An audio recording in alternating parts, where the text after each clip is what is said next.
உன் இஷ்டத்துக்கு இருக்கு, இது ஒன்றும் உங்க அப்பா வீடு கிடையாது. போடி வெளியே. நான் போறேன். அப்படி ஒன்றும் கஷ்டப்பட்டு இங்க இருக்கணும்னு அவசியம் இல்லை.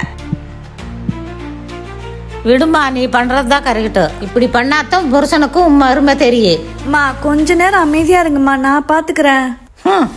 நம்ம இப்படி அவரை விட்டுட்டு ஃபீல் பண்றோம், ஆனா அவரு இவ போன எனக்கு என்ன? நானே இவ்வளவு வெளியே போக சொன்னேன். நாம கடையில சாப்பிட்டு ஜாலியா இருக்கலாம். அவர் எங்க என்ன பத்தியெல்லாம் ஃபீல் பண்ண போறாரு? காலையில விழுந்திருந்தா எல்லா வேலையும் செஞ்சிருப்பா, டீயும் போட்டு கொடுத்துருப்பா. சே, அவதான் வீட்டுல இல்லையே, சாப்பாடு மட்டும் எப்படி இருக்கும்? என்ன பாக்குறீங்க? நீங்க எதை கீழே போட்டாலும் அதை எடுத்து வைக்க நான் இப்ப இங்க இல்ல. ஹலோ, அங்க என்ன பாத்துட்டு இருக்கீங்க? சீக்கிரம் ஆபீஸ் போயிட்டு வீட்டுக்கு சீக்கிரம் வந்து சேருங்க.